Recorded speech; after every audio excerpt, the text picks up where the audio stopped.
डर नहीं हमें, ये फौजी भाई हमें ही वोट देंगे इंशाअल्लाह ताला। हाँ जी, ये सरकार के दीन को वोट देंगे। बिस्मिल्लाहिर्रहमानिर्रहीम, अस्सलाम वालेकुम नाज़रीन, आपका मेज़बान सैयद राहील हुसैन रिजवी आपकी खिदमत में हाजिर है। इस वक्त PP 155 के कैंडिडेट हमारे साथ मौजूद हैं। सबसे पहले तो हम इनका शुक्रिया अदा करते हैं कि इन्होंने हमें जो है अपना कीमती वक्त दिया है। और सर, मैं गुजारिश करूँगा कि सबसे पहले जो है आप अपना तारुफ़ करवा दें। जी, मेरा नाम मोहम्मद इम्तियाज़ शहबाज डोगर, मैं इम्तियाज़ शहबाज डोगर रिजवी। अच्छा, PP 155 के आप जो है इस वक्त उम्मीदवार हैं, तो आप बताइएगा कि तहरीक लब्बैक पाकिस्तान में आपने शमूलियत जो है वो किस तरह से इख्तियार की थी, किस वक्त की थी? मैंने ये शमूलियत इख्तियार की थी 2018 में। पहले मैं यहाँ पे मैं इंडिपेंडेंट कैंडिडेट था, तो फिर मुझे बाद में बस ये मालिकों की मेहरबानी है कि मालिकों ने मुझे चुना और मेरे बाबा जी की निगाह ख़ास का सदका जो है मुझे तहरीक लब्बैक पाकिस्तान में शमूलियत इख्तियार करने का हाँ, इससे पहले आपका सियासी बैकग्राउंड क्या था? इससे पहले आप सियासत करते रहे, मतलब 2018 से पहले आपने बताया कि मैं जो है वो आज़ाद उम्मीदवार के तौर पर, तो उसके हवाले। जी बिल्कुल ऐसा ही है। मैंने 2016 में नून लीग को खैराबाद कहा। फिर मैंने अपने कज़नों को यहाँ से आज़ाद कैंडिडेट खड़ा किया। उस वक़्त सिटी 42 पर वो कामयाब भी हुए, अनाउंस भी हो गया उनका। लेकिन फिर ये नून लीग ने माशाल्लाह जो इनके काम अपने ज़ाती हैं, जो ये करते हैं, फिर वो सेकंड आ रहे। तो इंशाअल्लाह ताला ये किसी के बाप का विरसा नहीं है। ये बाबा जी ने जो मिशन दिया है ना हमें, अब तो आप ये समझ लें कि ये अब पूरा पाकिस्तान का पूरी मुस्लिम उम्मा वो सरकार के दीन के साथ खड़ी होगी। और इंशाल्लाह बाबा जी ने खड़ी तो कर ही दी है ना, बस अब ना इस पे अमल होना है। और इंशाल्लाह ताला तहरीक लब्बैक पाकिस्तान पूरे पाकिस्तान में कामयाबी हासिल करेगी।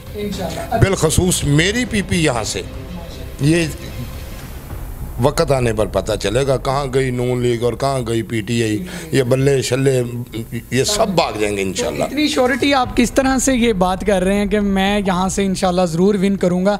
आपका लोगों के साथ मतलब किस तरह का ताउन है कि आपको लगता है कि इनका वोट और सपोर्ट मेरी तरफ ही है, तहरीक लब्बैक को ही देंगे वोट? सबसे पहली बात है कि इंसान का अपने इलाके में असर व रसूख भी होना चाहिए। और इससे बड़ी बात यह है कि आप सरकार के दीन के लिए बाहर निकले हैं। और मेरा ईमान है इंशाअल्लाह आप कामयाबी हासिल करके रहेंगे। और अल्लाह के फजल व करम से तहरीक लब्बैक मेरी PP में से इंशाअल्लाह विन होगी। ये जहाँ मर्जी अब भाग लें, अब वो दौर ख़त्म हो गया है। दीन बस दीन आने ही वाला है और दीन इंशाअल्लाह आके ही रहना है अब। हाँ जी, इंशाअल्लाह आके रहेगा।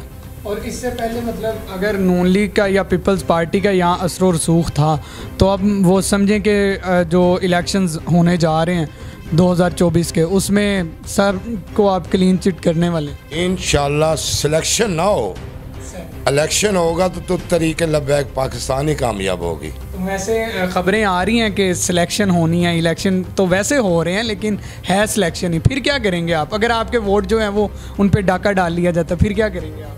2018 में क्या किया इन्होंने? वो बाबा जी का एक बयान मैंने सुना, तो बाबा जी ने आपने फरमाया एक पोलिंग बूथ से हमारा वोट था, हमारी तहरीक का वोट था जमात का 1000, और जो शो किया वो 1 कर दिया। फिर हम कुछ कर तो नहीं ना सकते, लेकिन ये है कि हम इंशाअल्लाह ताला ये साबित करेंगे कि हमारे ये वोट हैं। पहले लाखों में थे, अब इंशाअल्लाह करोड़ों में जाएंगे। माशाल्लाह नाज़रीन, आपने देखा है कि जिस तरह से इम्तियाज़ शहबाज डोगर साहब ने बताया कि यहाँ से क्लीन चिट के साथ इनको क्लीन स्वीप कर देंगे ये तीनों जमातों को। और मज़ीद जो है आप अपने हलके में किस तरह से काम करने का तरीक़ाकार बताएंगे, किस तरह से करते हैं? आवाम में ज़्यादा जो रुझान है ना, ये गवर्नमेंटों ने इन लोगों को ना टैक्सों में घसीट के रख दिया है, बिलों में डाल दिया है। सब कुछ आवाम का वो हाल कर दिया है कि अब तो आवाम खुद कहते हैं या अल्लाह को दीनदार बंदा ही लिया, इन्होंने तो जो साडा हाल किया है ना, यह हाल दोबारा ना होए। आवाम तो ख़त्म हो जाएगी यार ऐसे।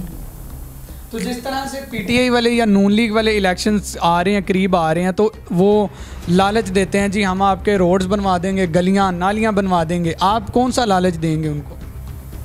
हमारे पास लालच नहीं है, ठीक है, हमने लोगों के काम करने हैं। क्या बात है। तरीके लब्बैक पाकिस्तान इंशाअल्लाह ताला ये साबित करती है कि मैंने आपका काम किया है, और लोग मानते हैं कि वाकई अब जो तरीके लब्बैक पाकिस्तान के लिए कुछ कर सकती है वो और कोई नहीं कुछ कर सकता। अब सब बेचारे फारग हैं।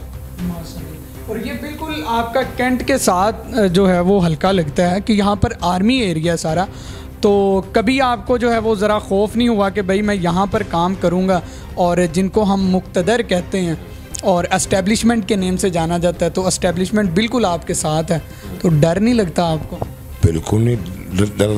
बिल्कुल डर नहीं लगता। फ़ौज भी हमारी, पाकिस्तान भी हमारा, ये सरज़मीन भी हमारी, ये अदारे भी हमारे, तो हमें किस बात का डर है? डर नहीं है हमें। ये फ़ौजी भाई हमें ही वोट देंगे इंशाअल्लाह ताला। हाँ जी, ये सरकार के दीन को वोट देंगे। मतलब आर्मी के वोट को भी आप कह रहे हैं? इंशाअल्लाह हमें देंगे वोट। ये क्यों नहीं देंगे? हम मुसलमान नहीं हैं? क्या बात है। ये इंशाल्लाह ये फौजी भाई, पुलिस वाले भाई, जितने भी अदारे हैं, ये इंशाल्लाह ये दीन के साथ खड़े हैं, और ये खड़े होंगे अल्लाह के फजल करम से इंशाल्लाह। अच्छा, तो इससे पहले जो है वो बाबा जी अमीरुल मुजाहिदीन के जब दौर था तब वो यहाँ पर आते रहे हैं बाबा जान? जी, बाबा जी सरकार रहमतुल्लाह अलैह जिस दौर में मेरे घर तशरीफ़ लाए हैं ना, मैं कहता हूँ वो रात मेरे लिए ना, ओए हो उसका आलम ही कुछ अनोखा था। क्या मेरे लिए वो चांद रात थी। बाबा जी जब मेरे घर तशरीफ़ लाए, मैं कहता हूँ जी मैं तो एक छोटी सी चूंटी हूँ, और इतनी बड़ी हस्ती मेरे घर आना उनका मेरे लिए ये सारी ज़िंदगी के लिए बाइस फ़ख्र है। और इंशाअल्लाह ताला मुझे बाबा जी का वो आना और मेरे घर कमो पेश 4 से 5 घंटे बैठना जो है ना, हाँ, वो मुझे ना भूला है ना भूलेगा।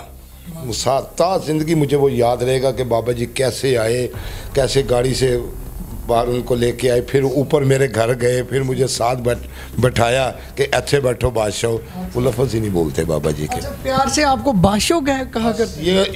ये उनकी मोहब्बत थी मेरे लिए। आज तक वो लफ्ज़ मेरे कानों में से जाते ही नहीं। तो कभी उन्होंने आपका मतलब तब भी यही हुलिया होगा, तो कभी उन्होंने कहा कि दाढ़ी रखें या इस तरह कुछ करें? नहीं, पहले मेरी शेप थी। अच्छा। जब बाबा जी आए मेरी तरफ, फिर वो अल्लामा मोहम्मद यूसुफ टोके वाली सरकार ने बाबा जी से कहा जी डोगन को के दाढ़ी रखें। अच्छा। और तो मैंने हाथ जोड़ के कहा, मैं कहा हजूर देख लो, तुहानू तो पता है, दिलों के हाल का भी तुहानू पता है।